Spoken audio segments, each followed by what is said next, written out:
This is the Andres Segovia Show. What's going on, everyone? It's Andres. Welcome to another episode of the program. As customary, I take a sip of something. This time it's water.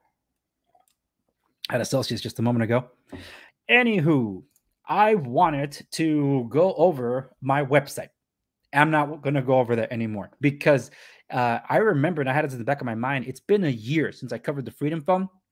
And when I was going to do a recording of a walkthrough of the overhaul to my website, because it is overhauled, new menu things, new pages and all that stuff, and I won't be able to go through it because I pulled up freedomphone.com and the first thing I saw, I'm like, oh, dude, I got to make another episode on this. It's the 1 year anniversary, so I can reflect on one of the busiest times I've had in 2021, not to mention making an enemy out of some of the MAGA crowd because I took on a poster boy of theirs. Oh, man, that is hilarious. So when I covered this a year ago, when I first saw the post, I think I saw it on the Gateway Pundit. I reached out to Jim Holt at the Gateway Pundit. I reached out to social media, private messages, and all this, and I never got a response from him. But the ones that did respond, when I called them out and said, "Hey, look, this is not a good device," and when they kept on pushing the device, I called them out for a grift. I'm like, "Hey, this is a grift, okay? How much are they paying you?" So the ones that ended up responding to me were Candace Owens and Just the News. Because I was talking about John Solomon Reports, his podcast, that's an episode that didn't exist.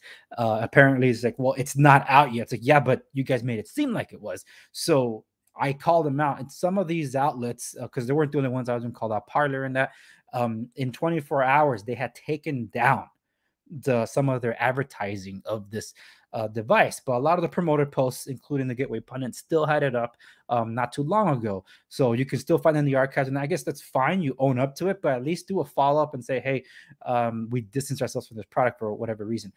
Because this is freedomphone.com. And you probably saw me scroll for why I decided to launch this episode. It's been a year. And this is the Candace Owens live IG that they downloaded and uploaded to their website. Like, oh, are you kidding me? The gall that you have to even bother showing the device that she's holding that you're not selling on your website.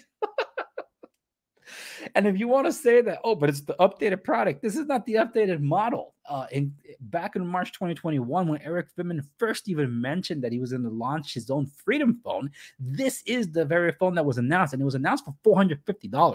Okay, all the receipts are available. I've done all these episodes before. This is episode 6. You can find it on Rumble, YouMaker, BitChute, Odyssey, even YouTube. You can find the episodes that I have done. I even made a playlist on YouTube because I could, or just all the Freedom Phone stuff there. And this is the phone that Candace Owens is holding.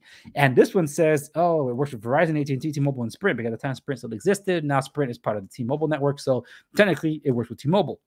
Verizon, though, is not a GSM carrier, which is important to note because over here, now there's no mention of Verizon whatsoever.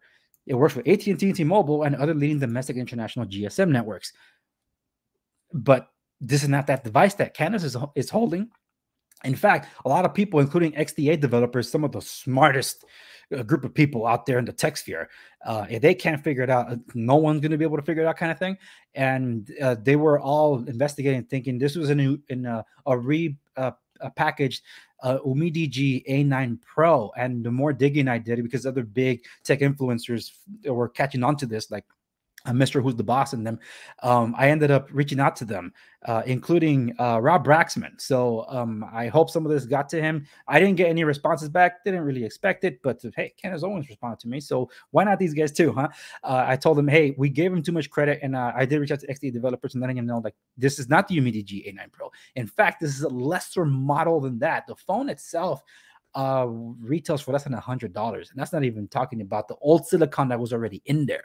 So the silicon in it was already 2 or 3 years old in a Helio MediaTek chipset that had a bad reputation, and now it's 4 years later. And one of the main questions I asked, who's supporting the App Store, because back then they were talking about a Patriot App Store, the uncensorable App Store. Look now, and I did a follow-up to this. This is Clear OS now. So basically, Freedom Phone is a front to Clear OS that has existed for about 10 years. And they have their own open source mobile OS that you can actually download to your own device, or at least that's not made entirely available just yet. I got to double check that, but they were trying to make it available for other devices, so it's not proprietary to some of the devices they were selling. However, this is their device and not the one that Eric Finman was providing to people like Candace, to people like Dinesh D'Souza, who was some of these other influencers. Someone didn't even know what they're talking about. They had to get their notes out and start reading from it. But the device itself, like I said, it's not the one that's the one that shipped is not what they were pushing. And even the specs, if we go to the spec sheet, is not anything that they were promoting at first, which is why it stood out like a sore thumb when it was posted to the Gateway Pundit as a promoted post. I'm like, there's nothing here that matches what that phone is. So that's why even the specs, when they were laid out on the Tim Pool IRL, even that's like, I'm glad Tim Pool called him out on it, but it's like, it's not entirely there. There's something else off here.